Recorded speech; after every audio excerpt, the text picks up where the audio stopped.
If we win or lose the final, in both situations will be a disappointment that we lost against Paris Saint-Germain. We're out of that tournament. But you play games like this, like against Paris Saint-Germain and like against Newcastle now, to win it. And that's also what we're trying to do. He said after Tuesday night that he still doesn't know what's happening next season.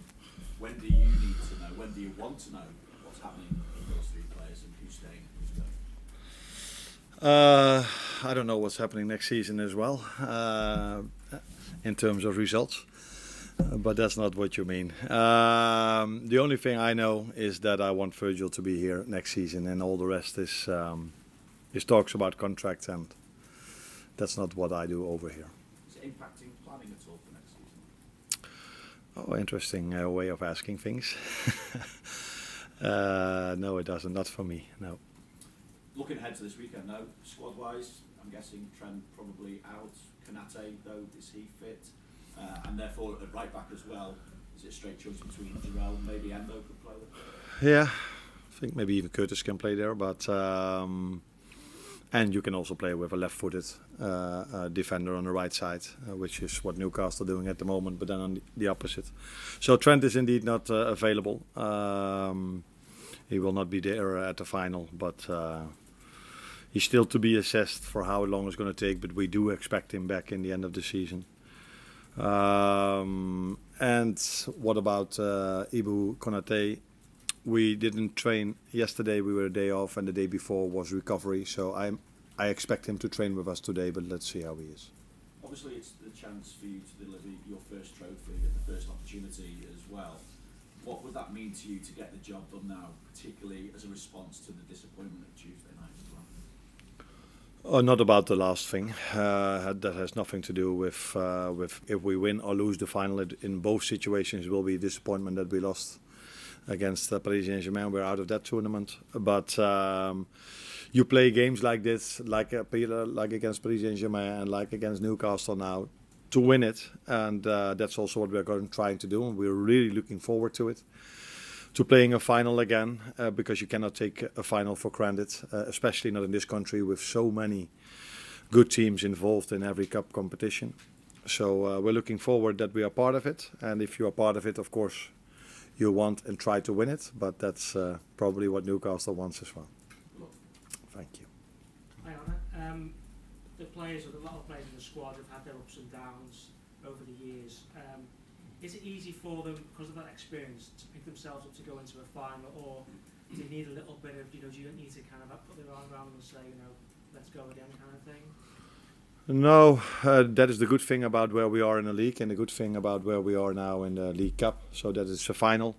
Everybody likes to play a final, wants to play a final. That's why, one of the reasons why we go out of bed every morning and come here to train, because you want to win trophies, and this is a chance to win a trophy, so we're looking forward to that. And our league position is, of course, also a reason for us to keep on going. I've said it before, if you have to leave the tournament, I prefer to go out in the manner we did against Paris Saint-Germain than in the manner we did it against Plymouth. So I couldn't have asked for more for the players. Their intensity levels were the highest they've been this season. I think the way we started the game, we forced them to so many mistakes. We created a few very good chances, which we usually score. Yeah, I also liked the game because it was pure football what it was about. So I've seen so many games recently and during my life where it's all about time delaying and dives and pretending to be injured and then continue. This was two teams wanted to go all in, attacking wise and pressing wise, without anything to add, just pure football. And again, big compliment for Paris Saint-Germain that they were able to beat such a strong Liverpool team. Some of the players look physically tired on Tuesday later on in the game. Have you got any worries over the physicality of it all? But the Liverpool players have gone through lots of extra times in these finals before as well, so you've got no worries about that if it does go into extra time or something? I think it's in the end quite normal that the players are tired in extra time, especially if the 90 minutes were so intense. So and you don't get the reward for that. But I think I made 5 changes, so 5 of the 11 that were on the pitch, and you can exclude the goalkeeper, so 5 out of 10 could never be tired. So I don't think that was the reason why Paris Saint-Germain was better in the last half hour than in the first 90. That had, in my opinion, nothing to do with us being tired. But the players are able. There are 4 days in between to play Sunday again, definitely. Carl? Durrell's had a little bit of an up and down season for him, I suppose, but when he's come on for you and done a job at right back, he seems to have adapted quite well. And now he's got an England call up and you'll see call up. What does that say about sort of his attitude and the way he's applied himself? It says a lot about his mentality. So last season, I think everybody saw what a talent he is. Then the season started with him starting, and I changed him, as we all know, against Ipswich. And Ibu and Virgil were and are such a strong combination that he didn't play a lot. But every time he had to play, except maybe for the first 1 or 2 games. But afterwards, every time he had to play, everybody could see that maybe he's not longer a talent, because as a talent you don't have any setbacks. But the moment you get setbacks, it's about you, how you react. And I think he showed in his recent performances that he outgrew being called a talent, and that's probably what Thomas Tuchel saw and sees as well by calling him up, by giving him a call up. I think that's better to say. And he did really well in the last few times he had to play for us, and even on a position he's not completely used to as a right fullback. But in my opinion, he has also the qualities to play in that position. He's strong, he's fast, he's very comfortable with the ball. And it gives us an extra quality if we play him, which we saw in terms of set pieces, because he was the one that was this far away of us qualifying for the next round by heading the ball on the post, because that one was not offside. So yeah, he showed mentality and that he had quality. That's already what we knew when we saw him playing last season.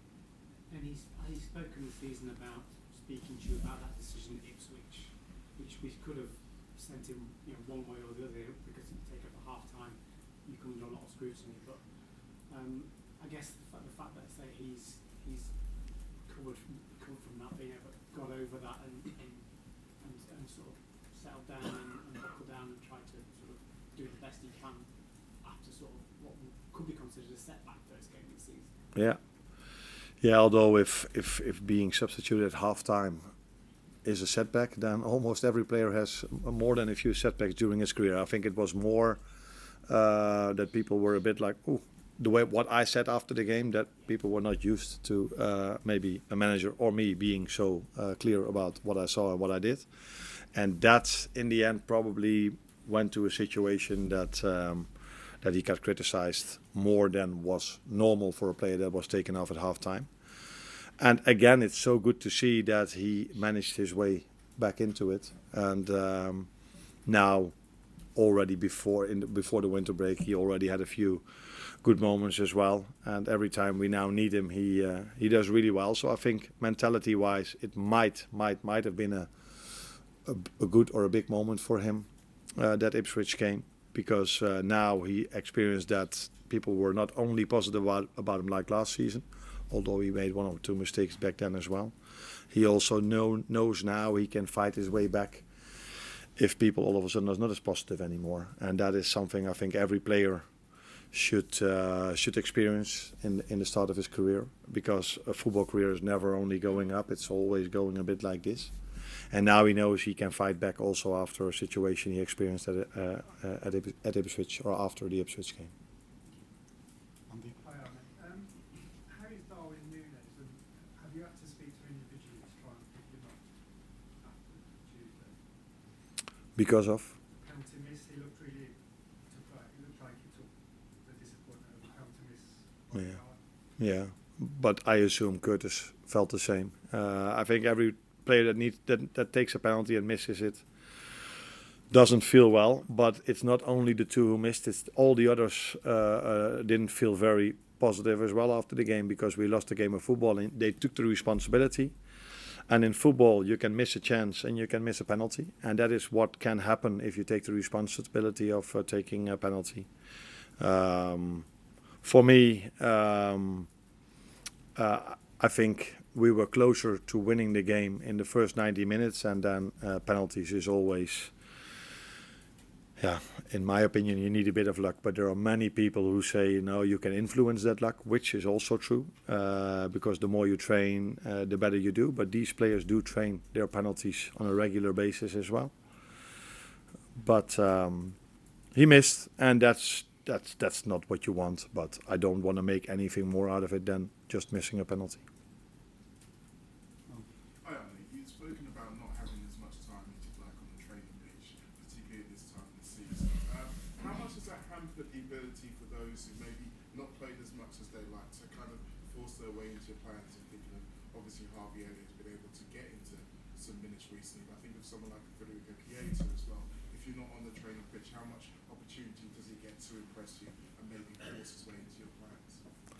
Yeah, that's of course more difficult because these players hardly train with the starters. If you look at our schedule in the last 3 or 4 months, so if we play, for example, on Saturday and then we play on Tuesday again, then on Sunday, the ones that have played on Saturday, they only do recovery sessions, so they're not on the pitch.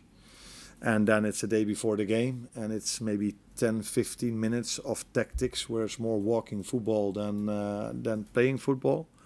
So there's hardly ever a moment where they can compete with each other. But the day after the game, I'm always outside. My assistants and managers have great exercises, and the players always show themselves in these moments. So those are moments to show where you are, if you've improved, yes or no, and if you come closer to the players that are starting, and of course when they come in. But I agree with you that for the ones that don't start, it's not an ideal world that we have so many games, and that's completely true.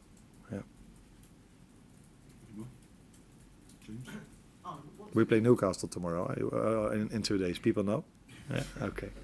Just on that, I mean, there's been a lot of talk going into the final. Newcastle haven't won a domestic trophy for 70 years, and this perception is a bigger game for them than it is for Liverpool. But I take it you wouldn't go along with that. No, I don't go along with that. No, a final in this country is always special because of the fact there are so many strong teams in this country, in this league. So if you reach a final, it's always a big moment for them, but definitely also for us. Because in the end, although we've got 2 cup games in this country, but you can never take a final for granted. And it's not like this, for Liverpool it happened last season, but we don't play every single season, every final. So it is special for them, but definitely also for us. Just in terms of Newcastle, they've lost their left side in terms of Lewis Hall and Igor, and you've obviously lost Trent Alexander-Arnold. How do you think that will affect the balance of the game potentially? I said it 1 or 2 days ago in an interview as well. I think in this part of the season, especially in England, it's almost impossible to have all your players fit. And I think both teams have maybe 2, 3 or 4 players that are not that cannot play, and that's almost a privilege because so many teams have had during the season more than 2 or 3 injuries. 2 or 3 injuries is probably the minimum you can expect in a league like this after 4 months of non-stop football. So it's a big compliment to the staff of Newcastle and our staff that so many players are available. And yes, Trent is a very important player for us, and yes, Anthony Gordon is a very important player for them. But the good thing for both managers is that there are still a lot of quality players available for both managers. Quick break out next door. You're welcome.